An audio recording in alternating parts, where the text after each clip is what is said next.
Mon parcours à moi, il tient beaucoup dans cette idée de la conception, du dessin. Je suis passé par une formation en art appliqué, en design, avant d'intégrer l'école de paysage de Versailles.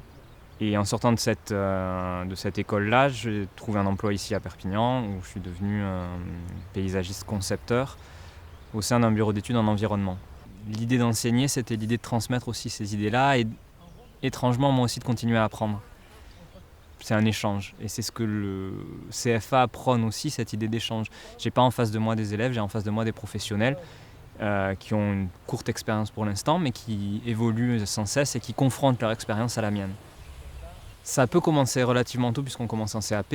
Au CAP, on est vraiment dans la gestion technique, les gestes. Le BP, on commence à établir une technique de compréhension plus du végétal, comment on le choisit, comment on l'implante, etc. Et le BTS, c'est le niveau de la responsabilité, comment on fait du projet, comment on gère un chantier, comment en fait on se déplace à la gestion d'équipe. Et du coup, l'idée, c'est de les introduire aussi à devenir des concepteurs.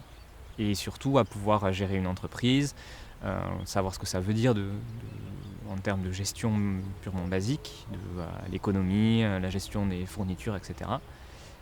Mais aussi comment on se confronte aux clients, comment on gère ses demandes, comment on se positionne en tant que professionnel. Parce qu'il ne faut pas l'oublier, ces 3 formations, CAP, BP, BTS, tous ces métiers ici sont en alternance. Alors aujourd'hui, du coup, on est sur le jardin des Capellans, jardin des plantes à Saint-Cyprien, avec une commande réelle de la mairie de Saint-Cyprien qui est venue nous chercher en nous disant voilà, on a un espace dans notre jardin qui n'est pas aménagé et qui est surtout pas à la hauteur du reste du jardin. Et du coup, les BTS de première année ont un temps hyper intense pour produire un projet, le réfléchir, répondre à la commande réelle de la mairie et présenter au bout, aux clients, ce projet qu'ils auront produit. Donc là, aujourd'hui, ils sont plutôt dans le début du projet, comment on passe du concept à l'organisation spatiale des éléments. Et l'idée, c'est qu'à partir de maintenant, ils vont rentrer vraiment dans le dessin formel, ils vont faire de la maquette, ils vont pratiquer le volume et pratiquer la matière. Donc c'est ce qu'ils sont en train de faire là.